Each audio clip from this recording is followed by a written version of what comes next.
Good morning. We're meeting today here at the Jerusalem Center for Public Affairs in the context of our Institute for Contemporary Affairs, founded jointly with the Wexler Family Foundation.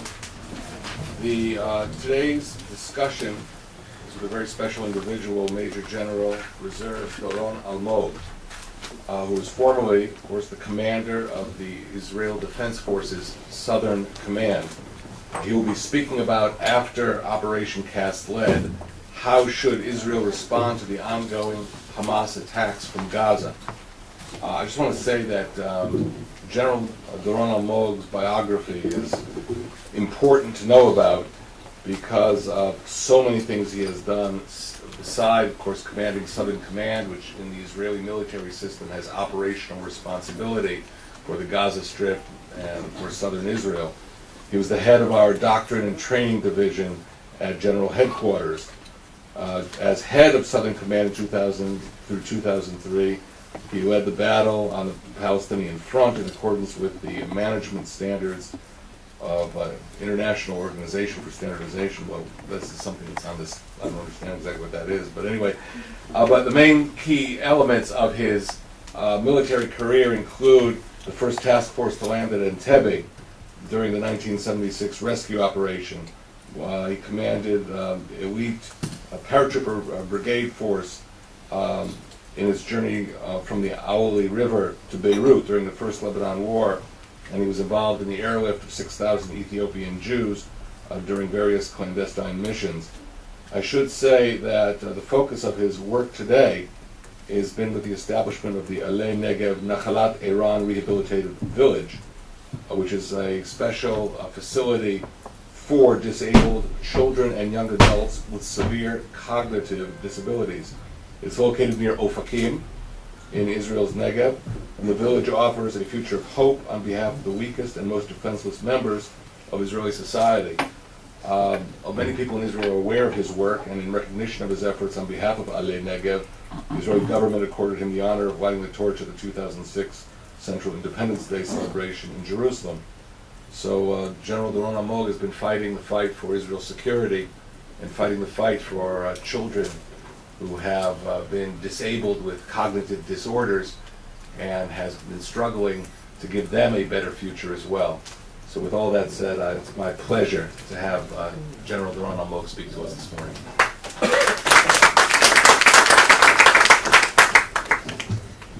Thank you, and pleasure and honor to brief you. All the opinion that will be heard today is my opinion, my own opinion. It's not the opinion of the Institute or the IDF or the State of Israel. It's Doron Almog opinion.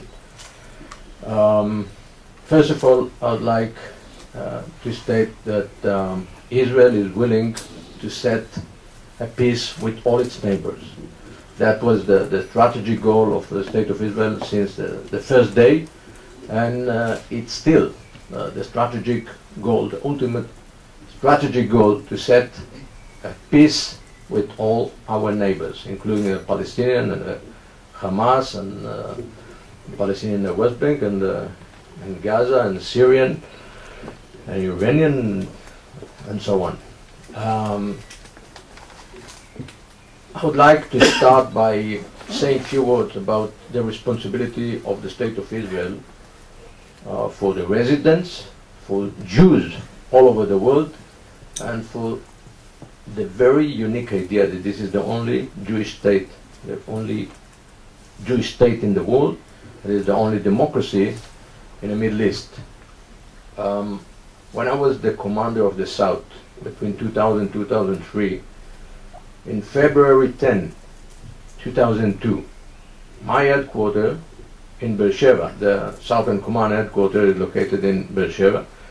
My headquarters was attacked by two terrorists that arrived from Hebron by a taxi.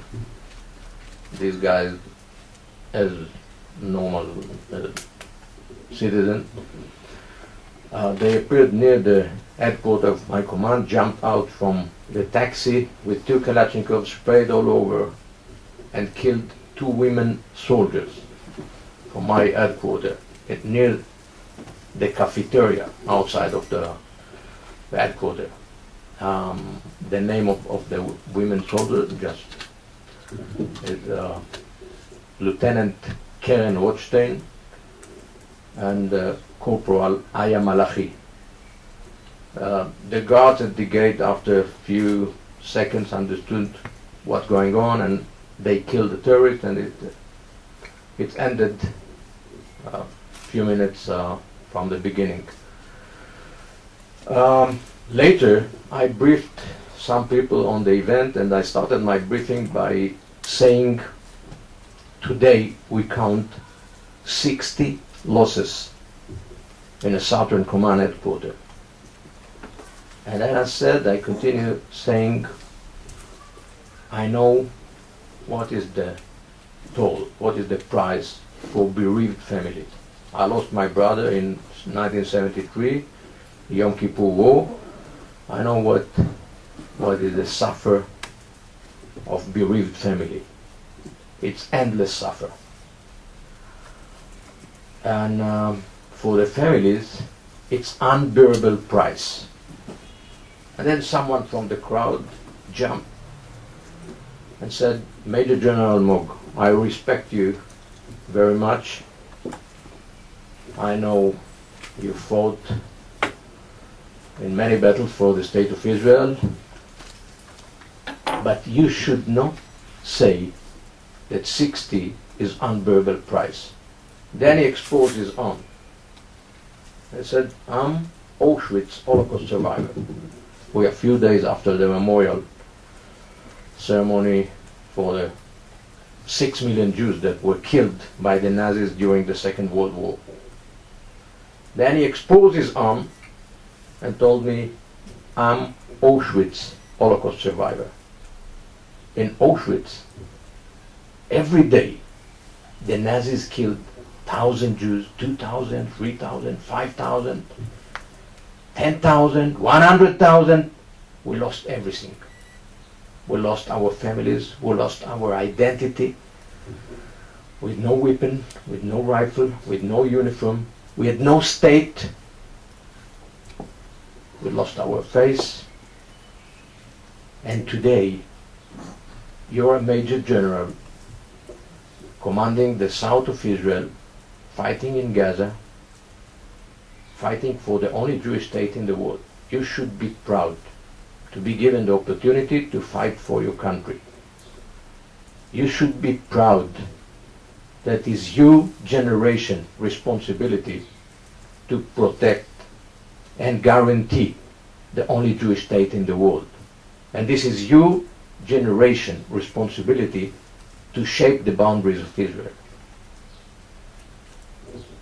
Now, I was stunned, I lowered my head, and I hesitated. I stopped my briefing, I hesitated for 1 minute, and then I said, yes, you're absolutely right. So I started my briefing by bringing this story from about 68 years ago, a time that was no Jewish state, 6 million Jews were killed, and right now we have the only Jewish state here, and we have responsibility for Jews, for our people. Now, Israel today is a strong country, and the image of Israel is a powerful military, air force, navy, intelligence, having powerful capabilities. And the image that the underdog are the Palestinian, the Gazians and the Palestinians in the West Bank. And I started, my first statement today was that the ultimate strategic goal of the State of Israel is peace. The State of Israel always stretching hand for peace, including today. And we did a long way in order to get the peace, and we did pull out and withdrawal and gave land. And now to the Gaza and the Cast-Lead operation, just for the short history of Gaza. The government of Israel, headed by Ariel Sharon, decided to pull out from Gaza and give the Palestinians 100% of the land of Gaza. And that happened in 2004. August 2005, August 15, 2005, Israel started the disengagement, pulling out and destroying 19 Israeli settlements inside Gaza, taking out our bodies from cemeteries, destroying the cemeteries, destroying synagogues, destroying schools. I just spoke about Holocaust survivors. Just imagine that some of the survivors were living in Gaza, in Gaza Strip, in 3 Israeli enclaves. By the way, about 20% of Gaza. One in the north, one in the center, one in the south. 19 settlements, we destroyed them. Destroyed them, totally destroyed them. And we pulled out, we uprooted the Israeli settlers. It was a great tragedy for the settlers. Why? To create opportunity for peace. To create opportunity for peace. Ariel Sharon with the government stated that will improve our international situation. No more continue controlling Gaza Strip, not even 1 millimeter of Gaza Strip, so we pull out and give the Palestinians 100% of Gaza Strip, 100% of the land. That's what we did. It ended in September 2005. What happened a few months later? A few months later, the Hamas, by power, the radical Islamist fundamentalists, by power, took the governance of Gaza. And just to remind you that Abu Mazen, until January 2006, was sitting with his government, the Palestinian government, in Gaza. So Abu Mazen was forced by Hamas power. A small civil war among the Palestinians, and Abu Mazen ran away, and since January 2006, Abu Mazen is sitting in Ramallah. There,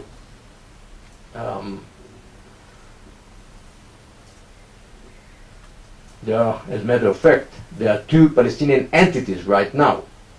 One, the secular in the West Bank, controlled by Abu Mazen, sitting in Ramallah, and one Palestinian entity which is controlled by the radical, by the fanatic, by the Islamist, the Hamas, the government of Hamas, headed by Ismail Haniyeh, and as a matter of fact, very well connected to Iran, supplied by Iran, not only supplied by weapon system and missiles and rocket and mortars and ammunition, but also by the ideology of Iran. So if you look at Iran right now, you need to understand that Iran, as a matter of fact, right now is having 2 proxies from 2 sides of Israel, one in Gaza in the south and one in north of Israel, the Hezbollah in the north of Israel.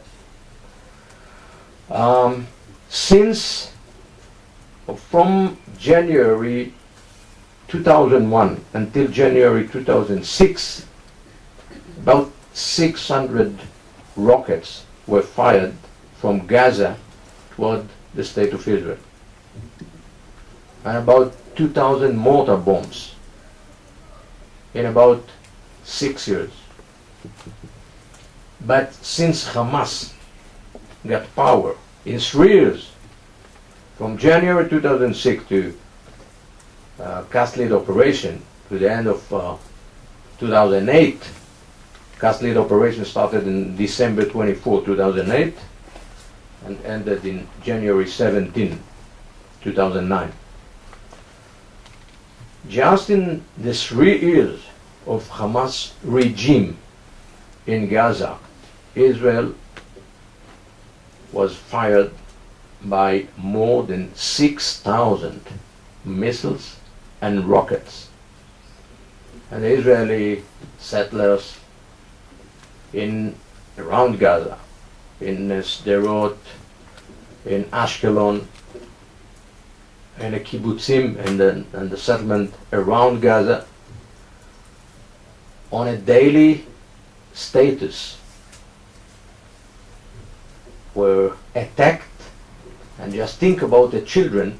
Just imagine you are a settler living in kibbutz Nachaloz or Sderot, and you are a parent to a 4-year child willing to get to the kindergarten at 8 a.m. in the morning, and then a siren to the sky, and then you need to run to the basement and hide yourself. Just think about the children, the psychology situation of children in panic in every single minute in their life, to be alarmed by the siren or to be hit by the rocket. So that was the situation 3 years since Hamas took power, until the end of 2008, and the State of Israel decided no more. We need to change the situation. Now, what was Gaza Strip operation strategic goal? What the Israeli government declared. The Israeli government declared we need a dramatic change of the strategic position. We'd like to have a better strategic situation. How to get a better strategic position? Like Clausewitz said that using the military is a continuation of a policy by other means. Use the power in order to hit the Hamas. On operational level, the State of Israel wanted to gain 3 goals. That's all, 3 goals. Number 1, to stop the missiles and mortars launching toward Israel. That's it. Number 2, to stop the smuggling of weapons, ammunition, to stop this process of making Hamas terror organization armed by missiles and rockets and threat the citizen of Israel on a daily basis. That was number 2. Number 3, to bring back our kidnapped soldier, Gilad Shalit. Gilad Shalit, Israeli soldier that was kidnapped from the territory of Israel in June 25th, 2006. Hamas terrorists get inside from Gaza by a tunnel, 700-meter tunnel, under the electronic fence surrounding Gaza, and kidnap one Israeli soldier, Gilad Shalit.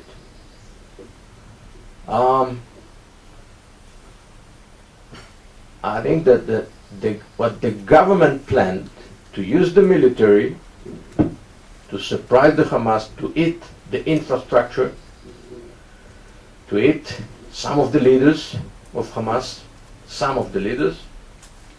but to focus by the military attack mainly on the infrastructure, which is ammunition stores all over Gaza, which is military of Hamas barracks, compounds, training bases, the command and control chain, the location of the control station of the Palestinian.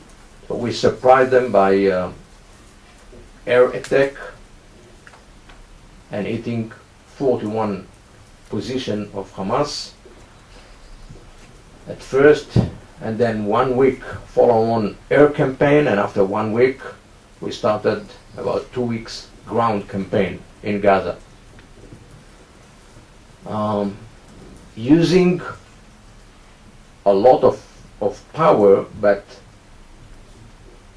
basically the attempt was to evacuate most of the Palestinians and get advance of the ground forces slowly to the center of Gaza. And by this operation, try to threat the leaders of Hamas, and at the end bring them to negotiate indirectly with the state of Israel.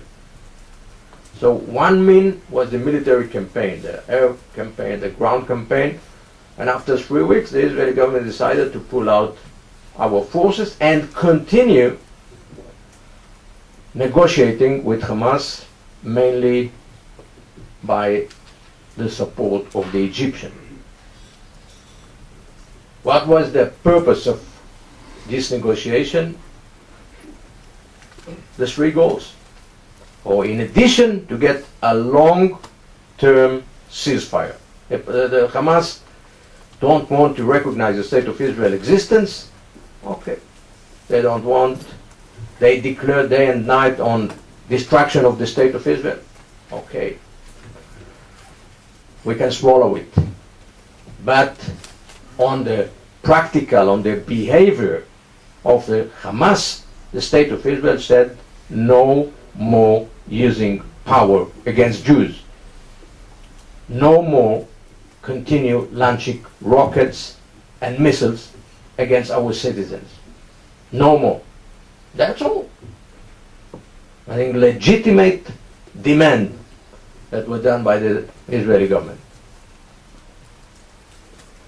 And unfortunately, and the very frustrating result that right now,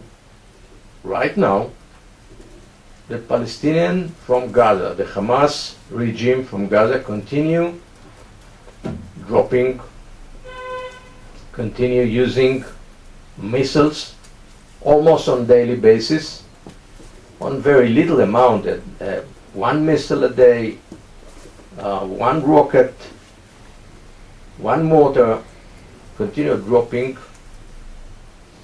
and threatening Israeli citizens and Israeli South by using the power to terrorize the Israeli citizen. That's number one. So we didn't achieve the long-term ceasefire. We didn't achieve the stop of using rockets and missiles against the state of Israel. We didn't achieve the goal of stopping the smuggling. We didn't achieve the goal of bringing back our kidnapped Israeli soldier Gilad Shalit, despite the price that the Israeli government suggested to Hamas leaders of some hundred terrorists that right now continue being kept here in Israeli prisons. And the question, what should be done in order to get this goal? And I need to get you some tactical operational details in order to explain my view or my opinion. I wrote some academic papers, and some of them I was awarded. I wrote a thesis on cumulative deterrence, and I did a paper in Harvard University in 2004 on cumulative deterrence to fight terrorism. The main question in respect of fighting terrorism, if there is deterrence, or if they can be deterred, or the suicide bomber can be deterred. It's long paper, you can get it by the internet. Also some other papers, academic papers that I wrote, like Tunnel Vision to Gaza. Just Google my name, Doron Almog, and you can find it. or the West Bank fence as a strategic component in the strategy of defense.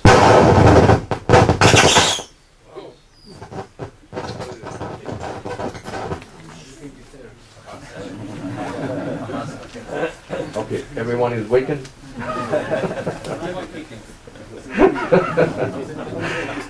No more continuous sleeping here. Don't try this at home. Don't try this at home.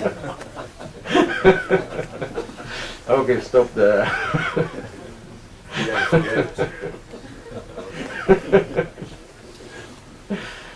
Okay, so the question, how can we operate on different manner in order to get the goals? I started by saying a few words on my thesis on cumulative deterrence. I think that leaders, terrorist leaders, can be deterred. They have a lot to lose. And this campaign in Gaza, unfortunately, was not aimed toward the leaders.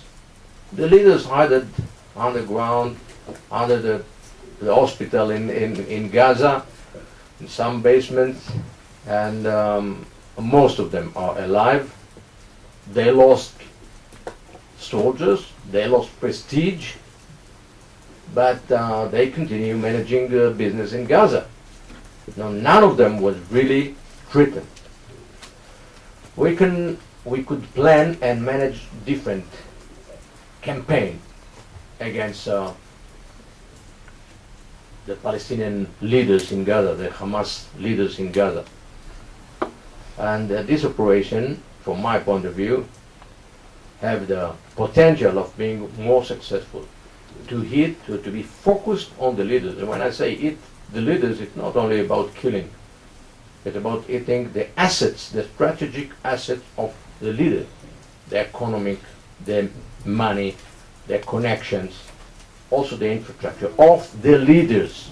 It's totally different intelligence information in respect of leaders, and I strongly believe that if the current leadership of Hamas were much more hit by military power and pressure, their reaction would be different. This is number one. Number two, from my point of view, one of the main questions in respect of using power, how you get the best political results. In the Second World War, President Roosevelt said unconditional surrender of the German. Unconditional. We didn't say unconditional surrender of Hamas in Gaza, despite some of the leaders, the Israeli leaders, the Israeli generals, in some discussions, inside discussion of Minister of Defense that I attended, some of them said, go on and put them on some ships and deport them, like we did, by the way, in 1982 in Beirut.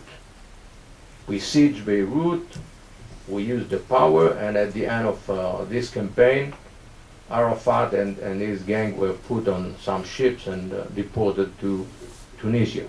So some of the Israeli generals said that should be the goal, to destroy the administration, to hit the administration, but at the end, continue the pressure until you get them inside, put them on some ships and let them be deported.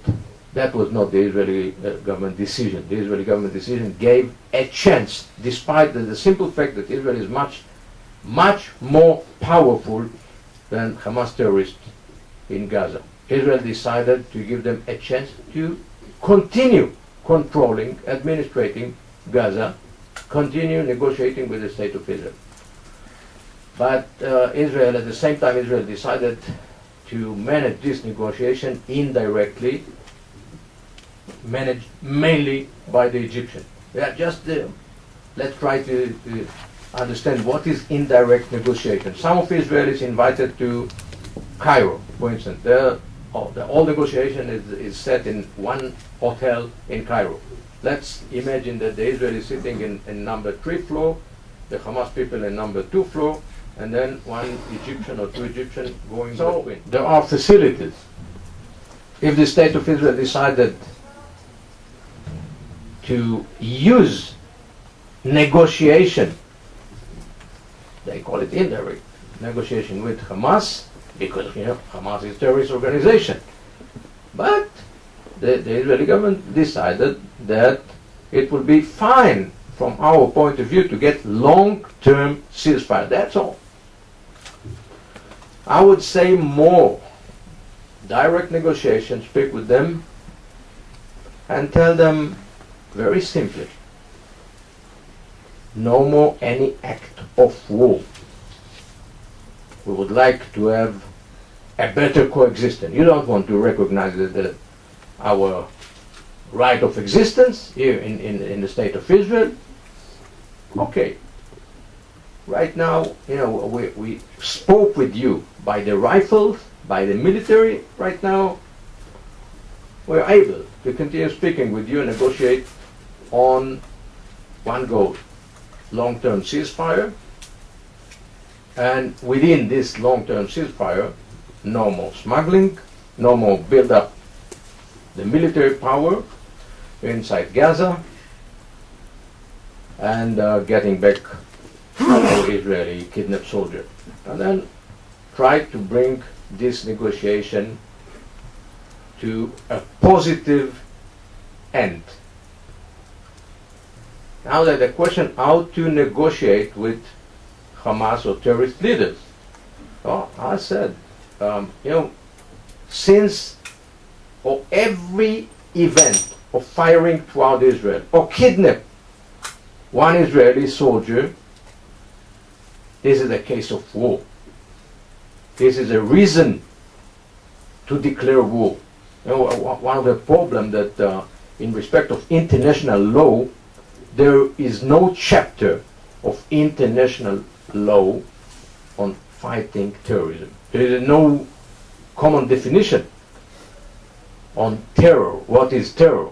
The terrorists said that they are fighting for their own liberation, and we say that they use military power to hit innocents in order to gain political goal.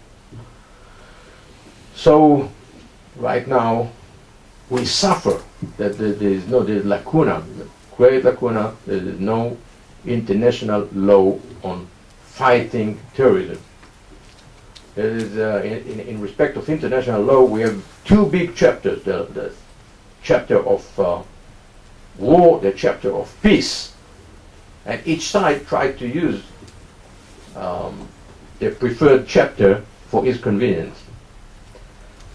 And in this respect, I'm considered a war criminal, by the way. I don't know if you know or don't know, by some human rights organization.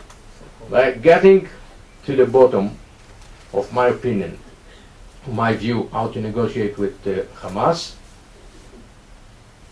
use a lot of power focused on the leadership, on the leaders, and we are very shortly after the Passover. In the Passover, the children of Israel were liberated, got freedom from Egypt after 10 strikes. So I would set a 10 strikes policy, the metaphor of 10 strike policy. You kidnap Israeli soldier, okay, we eat, and then call you to direct negotiation.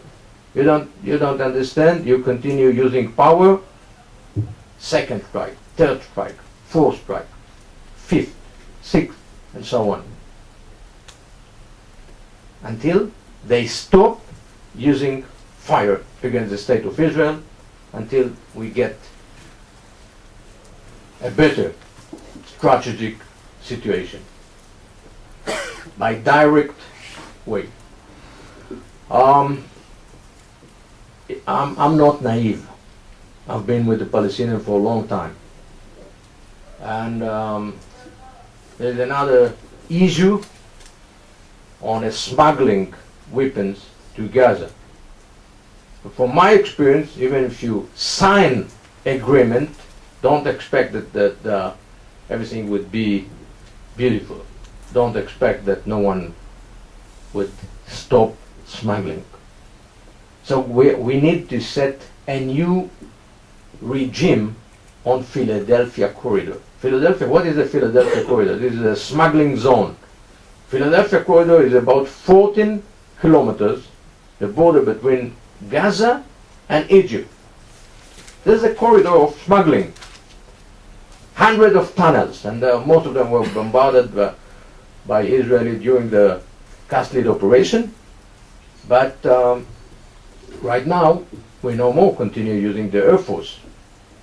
And there is no strong presence of the Egyptian from one side. I stated some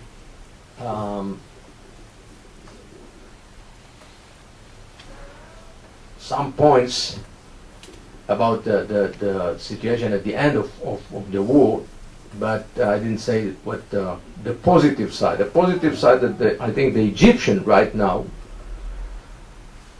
is much more motivated to work and operate against some terrorist and radical and Islamist cells in Sinai, in Egypt, proxies of Iran, maybe used by the Muslim Brothers in Egypt, Hamas informants and Hamas people that are working for Hamas in Gaza, smugglers. And Egypt right now is much more decisively working against Hamas in Sinai and in Egypt. This is a better situation that we had before. And this is one of the advantage of the campaign. I would say, in respect of the Philadelphia new anti-smuggling regime, the Israelis and the Egyptians need to set a better tactical conditions on the ground. What I mean, a better tactical condition, 14 kilometers, it's very limited terrain. It can be done. We can stop the smuggling by 100%. It's only 14 kilometers, that's all. If the Israelis and the Egyptians would be sitting together, by the way, I would suggest somehow also to bring the American. The Israeli-Egyptian peace accord was signed in Camp David, March 26, 1979. The President Carter and President Sadat and Prime Minister Menachem Begin. And in respect of this three nations agreement, I think a better Philadelphia anti-smuggling regime is necessary in order to guarantee that terrorist organizations like Hamas would not continue being armed by missiles and rockets. So I can name some ideas on a new regime along the Philadelphia, like no man land in about 2 kilometers wide and 14 kilometers long, for instance, by using a mass of technology and sensors, by better using the forces and better coordinated the forces, the Egyptian from one side, the Israelis from the other side. It's upon our will. We do negotiation with the Egyptian on many issues, but to take this 14 kilometers and create a different infrastructure in order to guarantee that even if you want continue smuggling, you are unable. It blocked this area. They will continue trying by other means, from the sea, undersea, tunnels, but it will be much more difficult. And there is a big difference between a terrorist organization in Gaza armed by some thousands missiles cover half of Israel, or maybe in the future all Israel, by the range of the missile, or a terrorist organization that we know that there was some leakage and some missiles arrived, and then maybe they have 20 or 50. And in Gaza, we also know where is the location. So in respect of the tactical and operational measures that are needed, to conclude my lecture right now, I would say that we need to continue the operation on different manners, to be more focused, in cost-led operation, to be more focused on the leadership, on the leaders, to have direct negotiation at the end, to be more decisive on the results of the political negotiation with Hamas, and in respect of the Philadelphia corridor, to come together with the Egyptians to some agreement how to establish a new regime, anti-smuggling regime with sophisticated technology and some new definition in order to get the 100% results.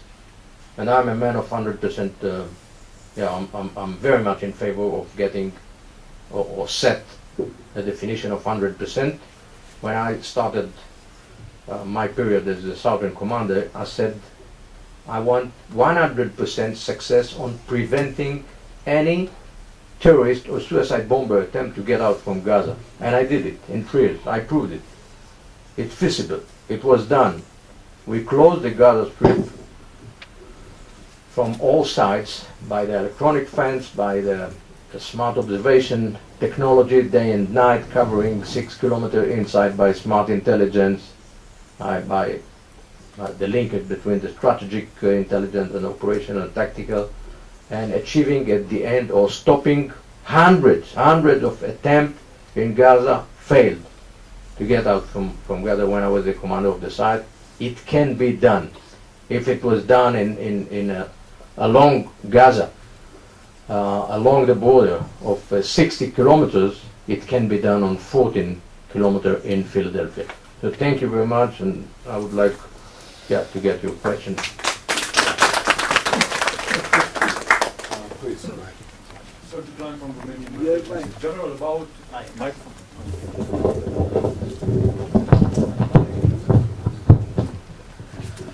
General, about 2 weeks ago was here General Yair Naveh, also from the Southern Command and from the Gaza Division, and he made a very interesting point. He was very critical of the decision, of the political decision to pull out the idea from the Gaza Strip before starting negotiations with the Hamas. Do you share such a point of view? Because he said the negotiation should have began with the IDF present in the Gaza Strip, like in 1973, when the IDF was in kilometer 101 or 40 kilometers from Damascus. And the second question is, there was a lot of talk about the Iron Dome defense system, and it was criticized in the Israeli media as not being very efficient, and it was suggested it should be replaced by the phalanx system, and also the phalanx system was very criticized because it's very expensive. They say it was used for defending a high-value objective like a Navy ship. So what would be the best system for defense against Qassams and rockets and mortar shells?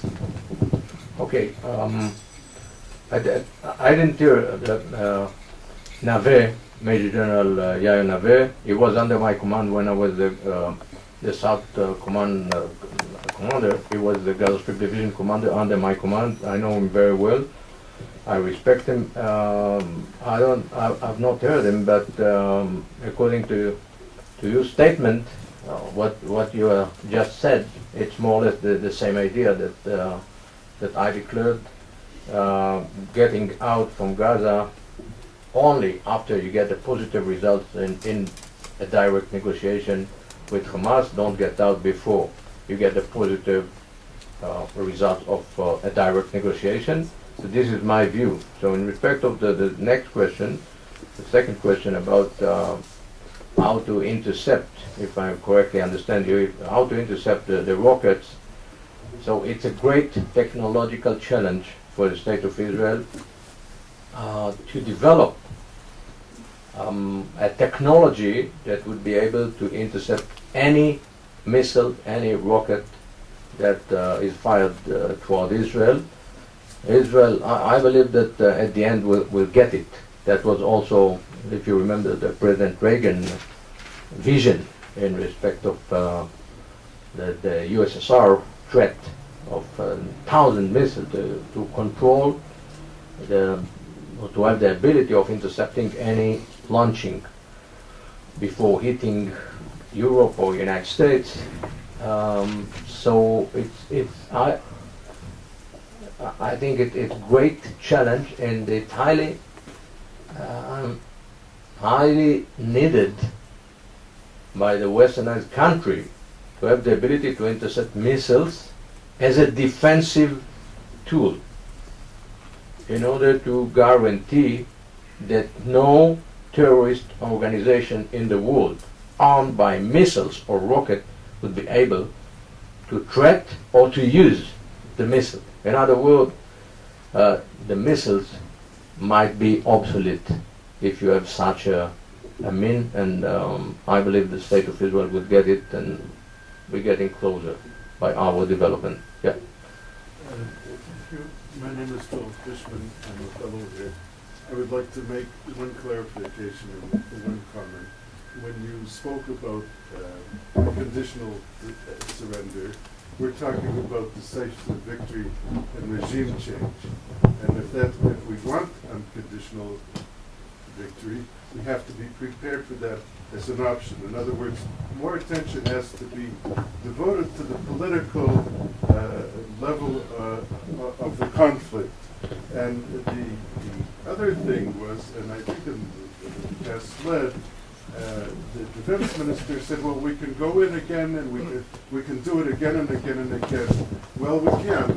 World opinion won't let us, and their objective, as they fight political warfare, is to paralyze our ability to defend ourselves and to act. So maybe it would have been better, I should have asked the question, would it have been better to have pushed for a decisive victory and to settle it, and like you said, to dictate the terms for the future? Okay, on the first note, the unconditional surrender is something that should be considered, but here in the Middle East, when the Palestinian and Israel is living in very close proximity, and at the end we need to continue, or in our long-term vision, we would like to have the peace and would like to have some relationship, hopefully a good relationship between neighbors, between Israelis and the Palestinians. So bring them to unconditional surrender was out of the spectrum, but out of spectrum of the planners of Catholic operation, despite the IDF has the ability to get militarily to get the unconditional surrender by power, or putting more pressure, and at the end doesn't matter how to end it physically, to deport them or kill most of them and the rest the others. So, but it can be done physically. It can be done, but it was not planned. Potentially.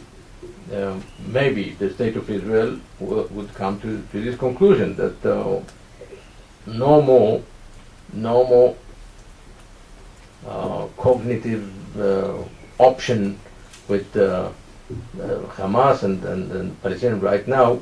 We continue holding a window of opportunity for the Hamas and telling them, listen, we got the power, we demonstrated the power. You maybe now you understand that we are much stronger, and the destruction must be much heavier.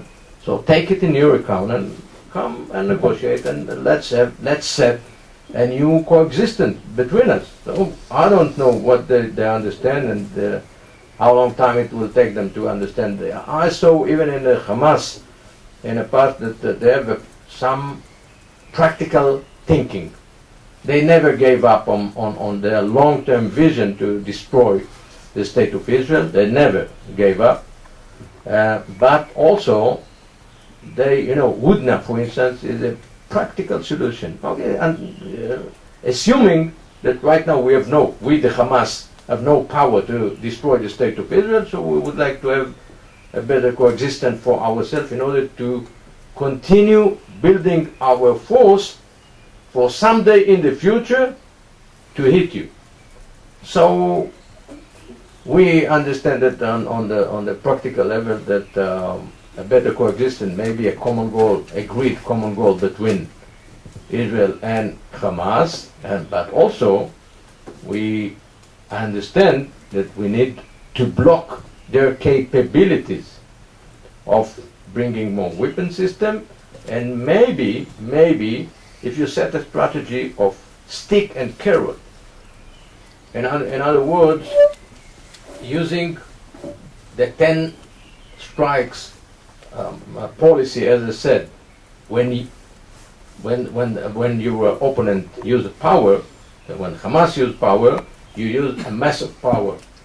When it behaves properly, you give the carrot. The carrot could be a lot of money from Europe, from the United States, economically better situation, and we believe that every leader would like to continue establishing or strengthening his own administration. So right now, this is the assumption that we can get a better coexistence with Hamas if the Israel government would come to conclusion that that we cannot continue with this policy. Maybe the other notion that you just raised, the unconditional surrender, would come out, and the military would be guided to plan such a campaign. In respect of the in and out philosophy or the easy capabilities to get out and get in, so I'm very much disputed on the Minister of Defense Barak. It's not, in respect of ground forces, it's not easy. As you said, you need to set the background, the environment, the international environment, even the public opinion here in Israel for a war. In respect of ground forces, it's a lot of preparation. Sometimes you need also to call the reserves. So it's not easy. It's long-term preparation, and it's just a statement that it's easy to take out, and on principle level, it can be done, but it's not easy. It won't take seconds or minutes. It takes time. More. Major General Almog, a question for you about where your security vision meets diplomatic expectations in the international community. In Europe, in European capitals, and in the United States, there is a full expectation that when Palestinian-Israeli diplomacy gets going again, that the model will include some Gaza entity connected to the West Bank through what is known in international diplomatic language as safe passage. Now, in the current security environment, in your strategic assessment, how realistic is it for a Palestinian state, if it is to come into existence, to include a Gaza section and a West Bank section connected through the Negev or through the state of Israel? Yeah. I started my briefing by setting some chronological events from the end of mid-2005, the disengagement, and I mentioned that Hamas is right now in power and Abu Mazen ran away. And Abu Mazen ran away, or Abu Mazen was forced to get out from Gaza. So the idea of two states, a Palestinian and the state of Israel, living peacefully side by side, this idea, that was the idea of United Nations in November 29, 1947, but unfortunately it did not come out. Why it did not come out? It's not only because of the Israelis. Also, we need to ask ourselves, what about the Palestinians? So in respect of your question, Right now in Gaza, we have Hamas regime, Hamas government. We have the radical, the fanatical, they are connected to Iran. We have the more practical, secular regime of Abu Mazen in the West Bank. From my point of view, neglect what the Israelis or what President Obama is thinking, what the Palestinians are thinking inside. So from a Palestinian point of view, I don't see right now a situation of one Palestinian state from Palestinians. And therefore, long term, I've been known the Palestinian in Gaza and also the Palestinian in the West Bank. The way they consider, the way that the West Bankers and the Gazians consider one each other is far away from thinking on themselves as one united people. There is disrespect between the sides. There are a lot of jokes between the West Bankers and the Gazans, and as a matter of fact, the reality that was done by the Palestinians, not by the Israelis. That right now there is no connection, there is no mental connection between the Gazians and the West Bankers because of the Palestinians. Abu Mazen, by the way, along the Castled operation, some strategists said, why not at the end bring back Abu Mazen, arm Abu Mazen and PLO troops by Israel, give them more weapons and strengthen them and put them on the boundary on Philadelphia corridor, let them go in and, let them. I believe you saw the movie whilst in Bashir. Israel was accused one time of such a conspiracy. But also, from my point of view, this is not our problem. Who will control the Palestinians? Any attempt to put a king on the other side, a puppet on a chain, was failed in history. So this is a Palestinian problem. How they want their own regime, how they want to shape their own country. Right now the differences of culture between the Gazians and the West Bank, and I don't see right now a situation of one Palestinian state, not because of Israel, and not because of President Bush, and not because of Obama, because of Palestinian. There are differences inside the Palestinian. And I think on a practical level, we need to strive, continue setting a better coexistence between Israel and the West Bankers, and stabilize the situation in the West Bank and strengthen them, maybe by a better connection between the West Bank and Jordan. As you remember, Jordan was supported by United States and the King Hussein administration for a long time, and there is geographic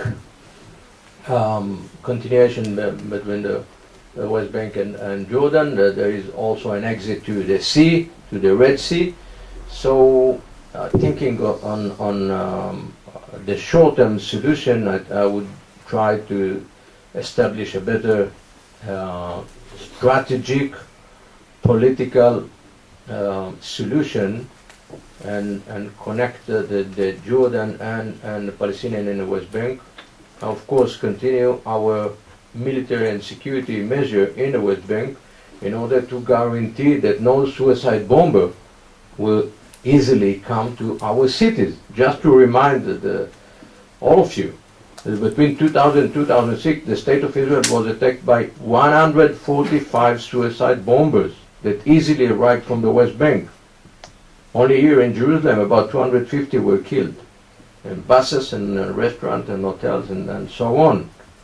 And they arrived from the West Bank. So we succeeded to stabilize this situation and to stop the suicide bombers' easy flow from the West Bank by what? By changing our strategy, military strategy, by setting the West Bank fence, not a wall, by a better intelligence, by a better presence of our military inside the West Bank. And inside the West Bank, it's not inside the cities. the IDF deployed outside in some places. The IDF right now have the ability to intercept a suicide bomber. By the way, even today, there are about every day between 10 to 20 intelligent alert on suicide bomber who is willing, who is brainwashed and prepared and willing to get inside Israel and kill Israelis.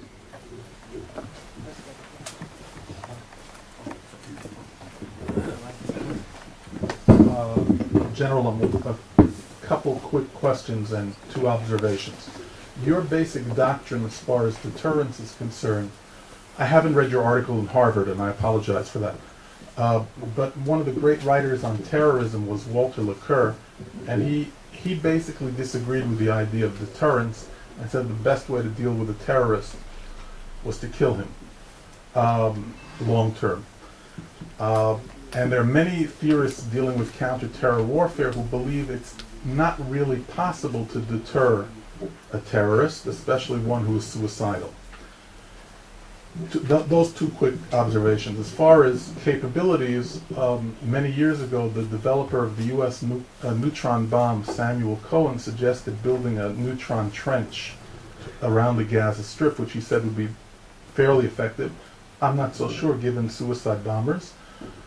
But I wondered if you could try to deal with the two spheres that you just mentioned, Gaza versus the West Bank. What Israel has basically used in the West Bank has been the capability approach, functioning against capability every day, whereas in the Gaza Strip, Israel did use what you spoke of earlier, which is a decapitation deterrence. That is, at Hamas leaders, for example, Rantisi and Sheikh Yassin, which seem to produce some results at a time. But then the question is, what happens if you have an Islamic jihad? What happens if you have somebody who's not part of their organization? What happens if you have leakage from Egypt, Takfir wa Hijra, Al-Lagiyin min al-Nar, Al-Jama'at al-Islamiyya, the various other little groups and all the alphabet soup from around the neighborhood. So I raise these questions as far as the deterrence strategy and at the same time the capability strategy, when we know that it's a lot easier to solve smuggling from the West Bank and Jordan because it's been built up over years, whereas the Sinai Desert has basically been a smuggler's haven for hundreds of years. And the Egyptian government has never really been able to deal with all the smuggling, which could be contraband or it could be terrorists going back for years. Thank you.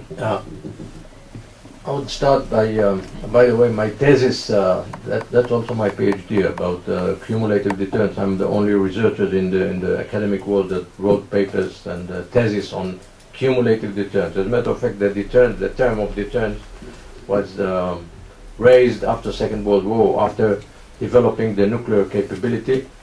And then the concept of deterrence spoke about dichotomic concept, binary concept, yes or no, in respect of using nuclear power. Threat by using nuclear, but the moment you use it, so you lost deterrence, but you also maybe lost our planet.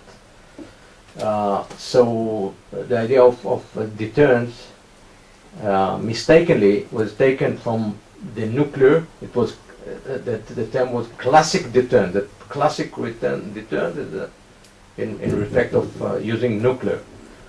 And as you know, a lot of technology and methodology and weapon system and second strike capabilities, and in order to guarantee that if they strike first, the USSR strike first, so we have the ability to continue and so on. Okay, so I said, and mistakenly, many academic researchers took this term and put it on low-intensity conflict. And then even here in Israel, many people said Israel has no deterrence because we didn't prevent even one war. No, not 48 and 56 and 67, 70. We didn't succeed to prevent any war. So I said there is something we can name cumulative deterrence. What is cumulative deterrence? By using victories, a bank of victories along the years in prolonged a conflict between between rivals and you can say 25 years or 40 years, but not less than 25 years, you can get a better strategic situation by victories, getting victories or using the power. In other words, and I did my research on Israel, Egypt between 48-88 and Israel, Syria, 48-88, 41 years. In these 41 years, they changed, Egypt changed the strategy goal. At 1348, even Syria said destruction of the state of Israel, pushed them to the sea, and then they changed. Egypt came to a peace accord, the Syrians came to long-term ceasefire. We are in long-term ceasefire, no more statement on destruction of the state of Israel. Maybe they dream about it, but they don't speak about the destruction of the state of Israel. So what caused this change? The strategic goal, the change was made by the power, using the power. That was the cumulative deterrence. War after war after war, and I proved it statistically also, and also by bringing the statement of the other side, the rivals' leaders. Anyhow, in respect of terror, fighting terror, my article that was written in Harvard start a story when I was the South commander. When I was the commander of South, in intelligence briefing, my people came and said that there is one suicide bomber prepared to launch suicide bombing in Israel, prepared in Gaza, in one of the refugees camps. And then I asked, do we know his parents? And the intelligence guy said, yes, we know the parents. His father is a very well known businessman in Gaza. We have many business with the father. He's doing business with Israel. And then I asked another question. The father knows that his son is going to be a suicide bomber. They said, we don't know. And we discovered that most of the time the parents don't know. Suicide bombers are brainwashed by the clerics. In the past it took about 6 months. Later in the Intifada, and the last Intifada, it took about 1 week to brainwash and prepare them to suicide bombing. But anyhow, I asked the father, or the father knows. They said, we'll check. Then they checked and said, no, the father don't know. And then I asked to speak with the father and tell the father that his son is going to be a suicide bomber, and if he succeeds in his mission, we will destroy his business. No more getting out from Gaza to Egypt, or neither to Egypt, neither to Israel. His family will suffer for generations. And we asked him to call his son and speak with him, with all the brothers. And then they did the conversation. They came to at first they asked him, and said, yes, I'm prepared for suicide bombing, to be martyred. And then they said, listen, the father said, listen, my dear son, the advantage to Palestine, to the would-be state of Palestine or Palestinian society is much lesser than the damage for our family. The damage for our family is destructive if you succeed. Or the advantage for the Palestinian society is very little, but the damage to our family is huge. And I'm telling you, as your father, you shouldn't go for suicide bombing. And what happened? It didn't. That's what happened. It didn't. So, many times people speaking about targeted operation, targeted assassination, but we succeeded on stopping suicide bombers not only by a bomb. The next conclusion, that the leaders or the father has a lot to lose. The leaders, as I started my briefing, the leaders in Gaza had a lot to lose. We didn't focus our campaign on the leaders and on their assets. And unfortunately, this a part of not being so tight by your definition on number one, understanding the essence of the leadership, the motivation of the leaders, number one. Number two, the connection between the follow-on negotiation between the leaders and the results on the ground. Like in the Bible, the negotiation between Moses and Pharaoh after each strike, speak, strike and speak. And then at the end, he released the children of Israel. But here, the connection was loose. That's it, basically. I think we've run out of time. I want to thank General Almog for sharing with us both his experiences and his intellectual insights, particularly on deterrence, which was an unexpected surprise. But thank you very much.